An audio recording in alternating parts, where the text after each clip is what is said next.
다 함께 사도신경으로 우리의 신앙을 고백하겠습니다.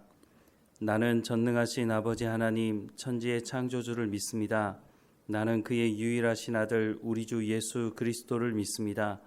그는 성령으로 잉태되어 동정녀 마리아에게서 나시고 본디오 빌라도에게 고난을 받아 십자가에 못 박혀 죽으시고 장사된 지 사흘 만에 죽은 자 가운데서 다시 살아나셨으며 하늘에 오르시어 전능하신 아버지 하나님 우편에 앉아 계시다가 거기로부터 살아있는 자와 죽은 자를 심판하러 오십니다. 나는 성령을 믿으며 거룩한 공교회와 성도의 교제와 죄를 용서받는 것과 몸의 부활과 영생을 믿습니다. 아멘. 찬송가 430장 함께 찬양하겠습니다. 찬송가 430장입니다. 주와 같이 길 가는 것 즐거운 일 아닌가. 우리 주님 걸어가신 발자취를 밟겠네. 한 걸음 한 걸음 주 예수와 함께 날마다 우리 걸어가리.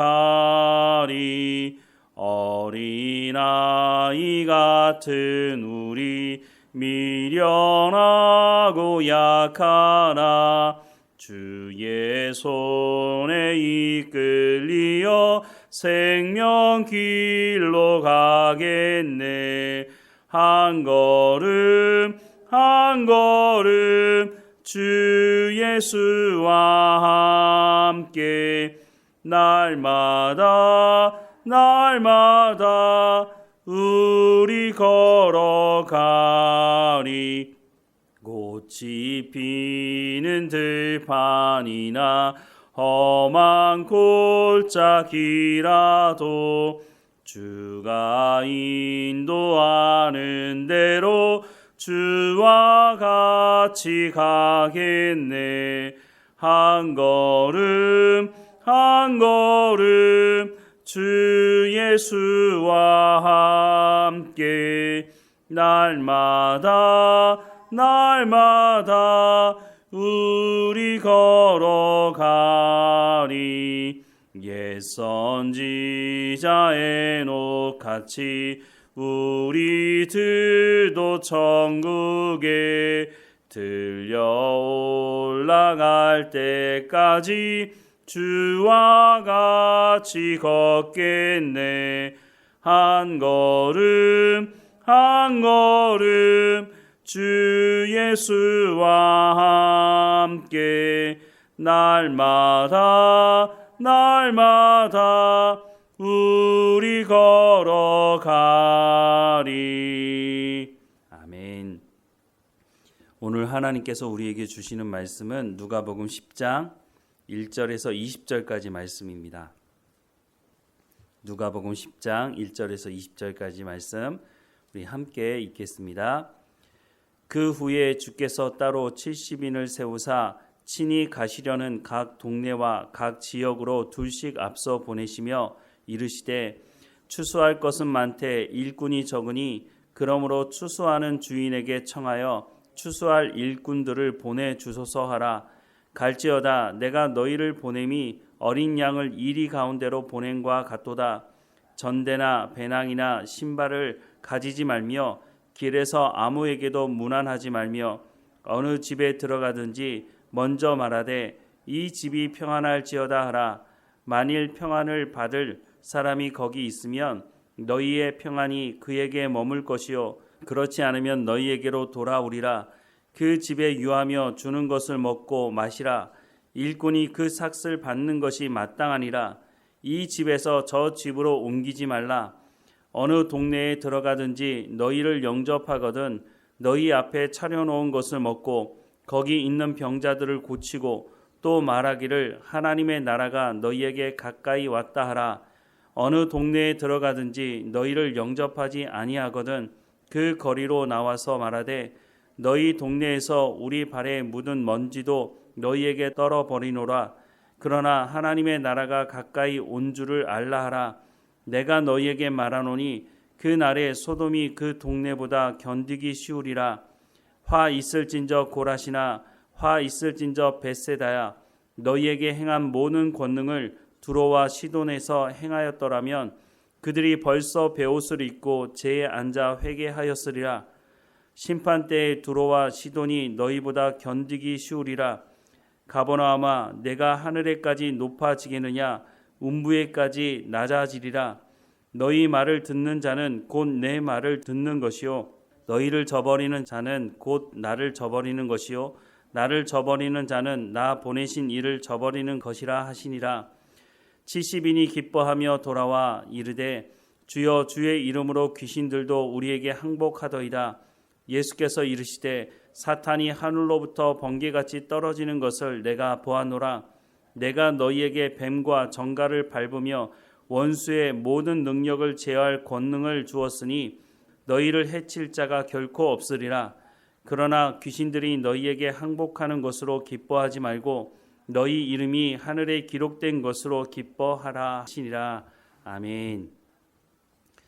누가복음 9장 마지막에 보면 예수님의 말씀을 거부했던 사마리아 사람들을 말씀하고 있고 또 예수님을 따르겠다고 말은 하지만 지금은 아니고 내 일처리가 끝난 다음에 예수님을 따르겠다라고 하는 사람들의 내용으로 마무리하고 있습니다.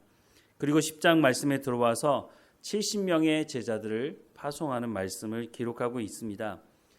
어떤 사람들은 말씀을 거부하고 지금은 아니라고 말하고 있지만 예수님은 지금 말씀을 전해야 된다고 말씀해 주고 있는 것입니다. 말씀을 전하는 것이 그 어떤 것보다 시급한 문제이기 때문에 말씀을 지금 듣지 않겠다고 하는 사람들에게도 가서 일단은 하나님의 말씀을 전해야 한다라고 말씀을 하는 것이죠. 제가 청년 때 보았던 한 비디오 영상이 생각이 나는데요.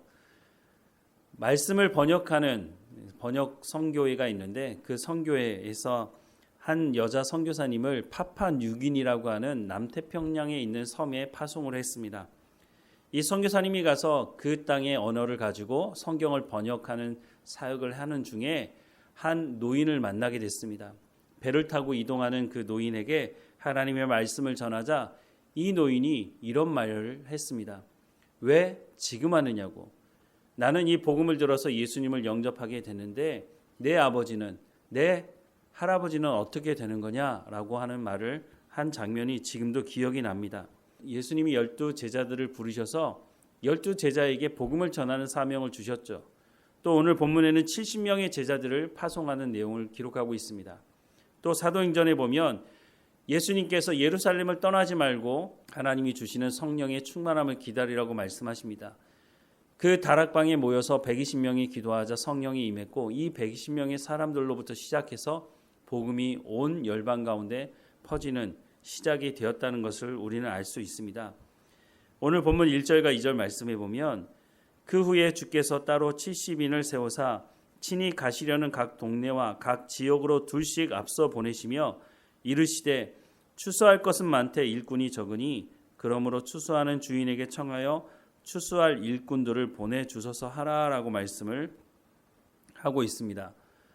70인의 제자들에게 예수님이 가지 못하는 곳까지 가서 복음을 전하라고 말씀할 뿐만 아니라 추수하는 주인에게 청하여 추수할 일꾼을 보내주소서라고 말씀을 하고 있습니다.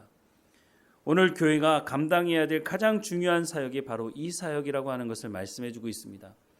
교회가 하나님의 말씀을 전할 뿐만 아니라 말씀을 들은 성도들이 삶의 현장으로 돌아가서 하나님의 말씀을 전하는 사역을 할 수 있도록 키워내는 하나님의 말씀을 전하는 사람들을 일구어내는 곳이 바로 교회이어야 한다고 하는 것을 말씀해 주는 것이죠.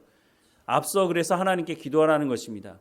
하나님께 간구하고 하나님께서 교회를 통해서 하나님의 사역자들, 하나님의 말씀을 전하는 사람들이 일어날 수 있도록 하나님 인도해 달라고 구하라고 말씀을 해주고 있는 것입니다. 3절 말씀에 보면 갈지어다 내가 너희를 보냄이 어린 양을 이리 가운데 보낸 것 같도다 라고 말씀을 하고 있습니다.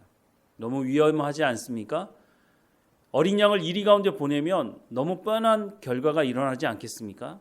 그런데 마태복음에는 이렇게 말씀하고 있습니다. 마태복음 10장 16절에서 20절 말씀에 보면 보라, 내가 너희를 보냄이 양을 이리 가운데로 보냄과 같도다. 그러므로 너희는 뱀같이 지혜롭고 비둘기같이 순결하라. 사람들을 삼가라. 그들이 너희를 공회에 넘겨주겠고 그들의 회당에서 채찍질하리라. 또 너희가 나로 말미암아 총독들과 임금들 앞에 끌려가리니 이는 그들과 이방인들에게 증거가 되게 하려 하심이라. 너희를 넘겨줄 때에 어떻게 또는 무엇을 말할까 염려하지 말라. 그때 너희에게 할 말을 주시리니 말하는 이는 너희가 아니라 너희 속에서 말씀하시는 이 곧 너희 아버지의 성령이시니라 라고 말씀을 하고 있습니다. 우리가 복음을 전하는 것이 양을 이리 가운데 보내는 것이라고 말씀을 하고 있습니다. 그만큼 복음을 세상에 전하는 것이 많지 않다는 것입니다. 우리 가운데 복음을 전하다 보면 어려움을 당하게 될 수 있다고 말씀하고 있습니다. 그런데 걱정하지 말라고 말씀하고 있죠. 왜요? 하나님께서 약속하신 성령이 너희 가운데 계시니 그 성령이 할 말을 너희에게 하시겠다고 말씀을 하시고 있는 것입니다. 만약에 우리가 복음을 전하다가 복음을 거부하는 사람들을 만나게 된다면 거기에 목매지 말라는 것입니다. 복음을 거부하는 곳이 있다면 다른 곳에 가서 또 복음을 전하라고 말씀하고 있습니다. 복음을 들어야 되는 사람들은 세상에 널려 있다는 것입니다. 강제적으로 복음을 듣게 할 수는 없다는 것입니다. 우리도 예수님을 영접할 때 자원함으로 예수님을 영접했던 것처럼 그 누군가 우리 가운데 복음을 전해줬을 때 우리가 자원함으로 예수님을 영접했던 것처럼 우리도 복음을 전했을 때 하나님께서 택한 사람들은 그 마음의 문을 열고 복음을 듣게 될 것이라고 하는 것입니다. 물론 내가 이 사람에게는 꼭 복음을 전해야 되겠다는 마음을 가지고 꾸준하게 복음을 전할 수도 있지만 우리가 복음을 전해도 되지 않는 사람이 있다면 일단은 남겨두고 다른 사람에게 가서 복음을 전해야 할 것을 말씀해 주고 있습니다. 16절 말씀에 보면 너희 말을 듣는 자는 곧 내 말을 듣는 것이요 너희를 저버리는 자는 곧 나를 저버리는 것이요 나를 저버리는 자는 나 보내신 이를 저버리는 것이라고 말씀을 하고 있습니다.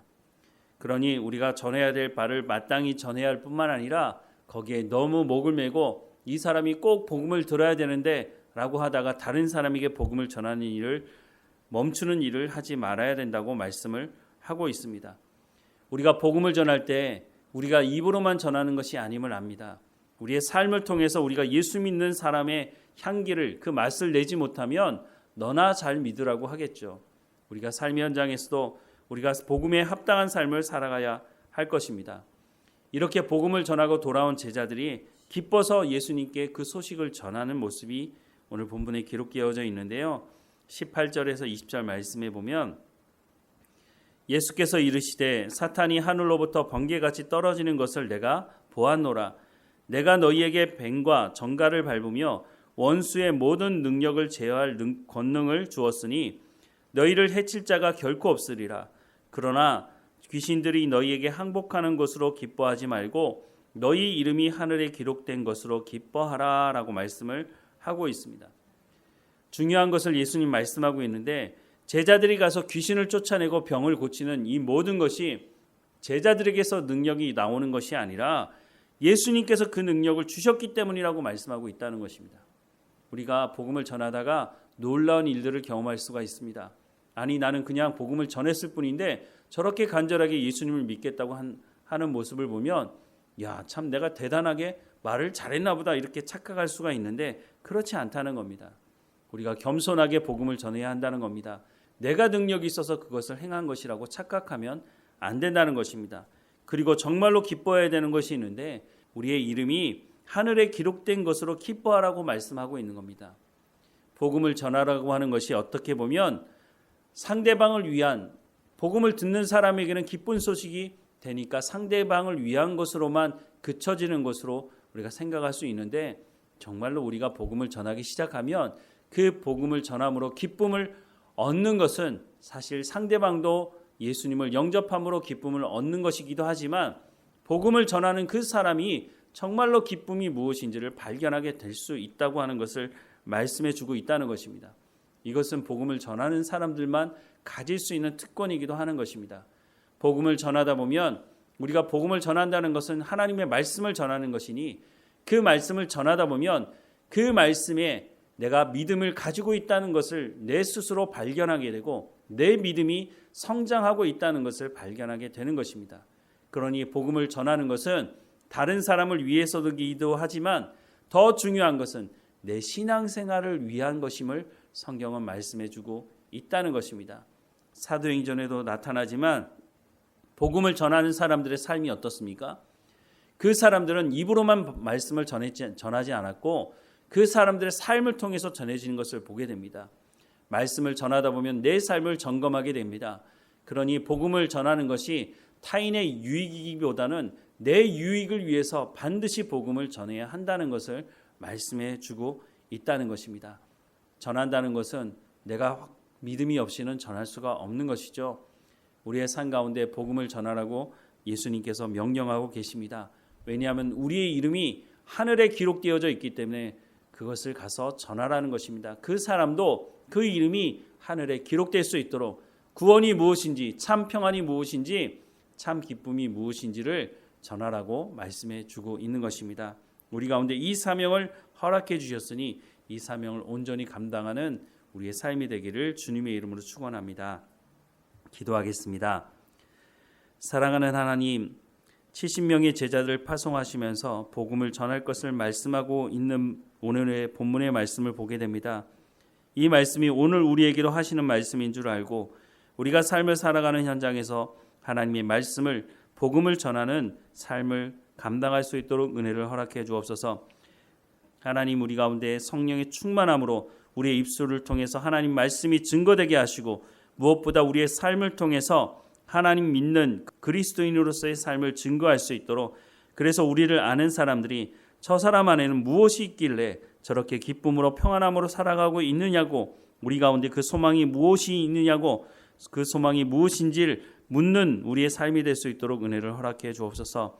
오늘도 깨어있게 하시고 누구를 만나든지 기쁨으로 감사함으로 그 사람들과 만나며 복음을 전하는 삶을 살아갈 수 있도록 은혜를 허락해 주옵소서. 오늘 우리 가운데 주어진 삶에 충성을 다하게 하시고 감사하며 평안을 누리며 살아가는 우리의 삶이 될 수 있도록 인도해 주옵소서. 하나님, 우리의 자녀들을 축복합니다. 어느 곳에 있든지 하나님 만나주시고 우리의 자녀들을 통해서 그리스도의 향기가 나게 하시고 복음을 증거하는 삶을 살아갈 수 있도록 하나님 말씀하시며 날마다 성령의 충만함으로 인도해 주옵소서. 하나님을 만나는 사건들이 일어날 수 있도록 인도해 주옵소서. 하나님, 다시 한번 간절히 기도하는 것은 몸이 연약한 성도들 한 사람 한 사람마다 지켜주시고 강건하게 하시며 회복시켜 주셔서 하나님을 늘 예배하며 찬양할 수 있도록 인도해 주옵소서. 늘 우리와 함께 하시는 하나님께 감사하고 예수님의 이름으로 기도드립니다. 아멘. 하늘에 계신 우리 아버지, 아버지의 이름을 거룩하게 하시며 아버지의 나라가 오게 하시며 아버지의 뜻이 하늘에서와 같이 땅에서도 이루어지게 하소서. 오늘 우리에게 일용할 양식을 주시고 우리가 우리에게 잘못한 사람을 용서하여 준 것 같이 우리 죄를 용서하여 주시고 우리를 시험에 빠지지 않게 하시고 악에서 구하소서.